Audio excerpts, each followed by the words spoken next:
అది కూడా అయ్యుండొచ్చు. అది కూడా ఖచ్చితంగా దేశభక్తిని చాటుకోవటం అని కూడా మనం ఈ మధ్యకాలంలో అందరూ ఖచ్చితంగా దేశభక్తిని చాటుకోవచ్చు. ఓవైసీ కూడా చాటుకున్నాడు సార్ పాపం. ఓవైసీ కూడా చాటుకున్నాడంటే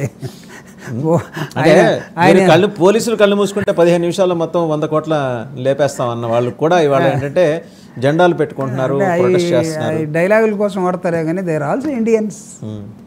దేశభక్తి లేకుండా ఎందుకు ఉంటుంది?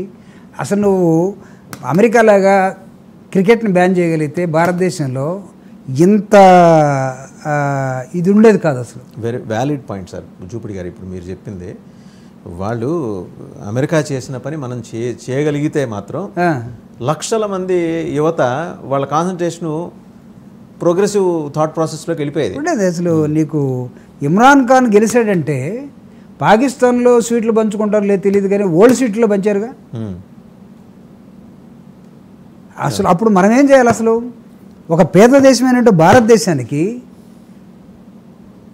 ఆయన ఎవరో ఒక ఇంగ్లీష్ రైటర్ చెప్పినట్టుగా 1000 fools are watching when 11 fell, now 11 idiots are playing. కొన్ని వేల మంది చూస్తూ కూర్చున్నారు, ఒక 11 మంది రాస్కెల్స్ ఆడుతూ ఉంటే అన్నట్టుగా చెప్పాడు. బెర్నార్డ్ షా అనుకుంటాను, మేబీ బెర్నార్డ్ షా.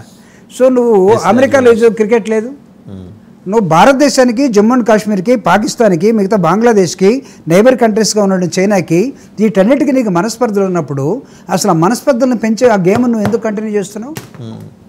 దాని మీద ఇప్పుడు మీరు ఓవైసీని తీసుకొచ్చారు కాబట్టి నేను చెప్తున్నా. Owaisi also an Indian. ఓవైసీకి దేశభక్తి ఆయన కూడా చెప్పాడనే దానిలోకి మనం ఇప్పుడు వెళ్ళిపోయామంటే అంటే ఇప్పుడు దాకా ఆయన మనోడు కాదనుకుంటున్నావా? అంటే వాళ్ళు కానీ వాళ్ళ చుట్టూ ఉన్న సమాజం కానీ దే హావ్ డిస్టెన్స్ కదండి. చూసారా అంటే గడిచిన 10 ఏళ్ళలో కానీ గడిచిన 20 ఏళ్ళలో కానీ ఆగస్టు 15 జనవరి 26 రోజుల్లో పాత బస్తీలో జాతీయ జెండా ఎగరటం మీరు చూసారా? వందే మాత్రం పాడటం మీరు చూసారా? జనగణమన పాడటం మీరు చూసారా? Is it not our failure? Is it not our administrative failure? ఖచ్చితంగా ఇండియన్ అడ్మినిస్ట్రేషన్ గవర్నమెంట్ సర్వీస్లో మీరు చూసే ఉంటారు కదా. ఖచ్చితంగా అది తప్పు కదా. మనం భారతదేశంలో ఉన్నప్పుడు భారతీయులాగానే ఉండాలి. మనం పాకిస్తాన్ మన శత్రురాజ్యం అయినప్పుడు పాకిస్తాన్ మీద ప్రేమను పెంచుకొని ఇక్కడ నువ్వు మాట్లాడుతూ ఉంటే, లేకపోతే అక్కడ తీసుకొచ్చి నువ్వు షెల్టర్ ఇచ్చేసి ఇక్కడ నువ్వు ఏమైనా ఉన్నావంటే నువ్వు ఒక టెర్రరిస్ట్ క్యాంపు నడుపుతున్నట్టు. నీకు బాంబే తాజ్మహల్ హోటల్లో టాటా వాళ్ళ దానిలో నువ్వు ఎలా ఒక టెర్రరిస్ట్ హోటల్లో ఉండి అక్కడికక్కడే ఇదైపోయాడు. కసబ్ చూసాం కదా మనం ఎలా వస్తున్నారు. ఇప్పుడు ఈరోజు మనం ఆ వరల్డ్ ఇండియన్ మ్యాప్ చూసినట్లయితే మీరు చేసినట్టు స్ట్రైక్ చేసినటువంటి ఆ 9 పాయింట్స్ అన్నీ కూడా ఇవన్నీ అబౌవ్ ద గుజరాత్ నీకు పాకిస్తాన్ బోర్డర్లో కనపడతా ఉన్నాయి. Above the Gujarat Pakistan border. తర్వాత నీకు జమ్మూ అండ్ కాశ్మీర్ని మ్యాప్ని సరిగా చూపించగలిగితే జమ్మూ అండ్ కాశ్మీర్ పైన ఉన్నటువంటి నన్ను ఏమంటారా మ్యాప్, నేను ఇండియన్ మ్యాప్ బాగా వేస్తాను నేను.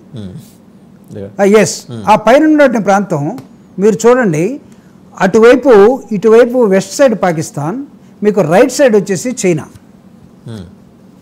బట్ అక్కడ ఉన్నటువంటి శిఖరవనాగా ఉన్నటువంటి ప్రాంతం భారతదేశం, జమ్మూ అండ్ కాశ్మీర్. మీరు దానికన్నా కిందకు వస్తే నువ్వు కొద్దిగా నాకు ఈస్టర్న్ పార్ట్కు నువ్వు వస్తే, ఈస్టర్న్ సైడ్ వస్తే నీకు 7 సిస్టర్స్ కనపడతా ఉంటాయి. ఈశాన్య రాష్ట్రాలు బెంగాల్ పైన అక్కడ చికెన్ నెక్ కనిపిస్తుంది. బంగ్లాదేశ్ అది చికెన్ నెక్ అంటాం మనం. బంగ్లాదేశ్ మధ్యలో అది 60 kilometers విడ్త్. అది ఆ విడ్త్ని ఇది చాలాసార్లు డిబేటబుల్ పాయింట్ అండి ఇది. ఆ విడ్త్ని ఇప్పుడు మనకి పైన టిబెట్ దగ్గర మనకి ఎప్పుడు బార్డర్ ఫోర్సెస్ చైనాకి మన తెలుగు కుర్రవాళ్ళు కూడా అటు కడపలో కానీ ఖమ్మంలో ఉన్నటువంటి బార్డర్లో పనిచేసే వాళ్ళు బార్డర్ పోలీసులో పనిచేస్తుంటారు, చనిపోయారు కొంతమంది. బేస్ ఆఫ్ పీపుల్ చనిపోయారు అక్కడ. సో చైనీస్ ఆ ప్రాంతం నుంచి కొంచెం ముందుకు వచ్చి ఆ నెక్కర్గా మీరు అన్నట్టుగా చికెన్ లెగ్ ఒక 60 kilometers విడుతున్నాడు, దాన్ని కొట్టేస్తే, దాన్ని ఆక్యుపై చేస్తే అసలు అయిపోయింది. నీకు నార్త్ ఈస్టర్న్ పార్ట్ అంతా కూడా వెళ్ళిపోతాను. స్ట్రాటజిక్ గా Bangladesh is going to be a big player in bay of Bengal, no doubt. ఇంకా నాకు తెలిసి బంగ్లాదేశ్ అంత ఫోర్స్ గా లేదు కాబట్టి అది ఎప్పుడు బంగ్లాదేశ్ పేరుతో చైనా బిగ్ ప్లేయర్ గా మారుతుంది. అది నీకు అక్కడే పాకిస్తాన్ బంగ్లాదేశ్ ప్యాంటు చొక్కా వేసుకుని వచ్చి అక్కడ అక్కడ కలకట్టా ఉంది కాబట్టి. ఇంకా విధంగా చెప్పాలంటే Calcutta is a total heart of the Indian map. Calcutta ఎందుకు 34 సంవత్సరాలు అక్కడ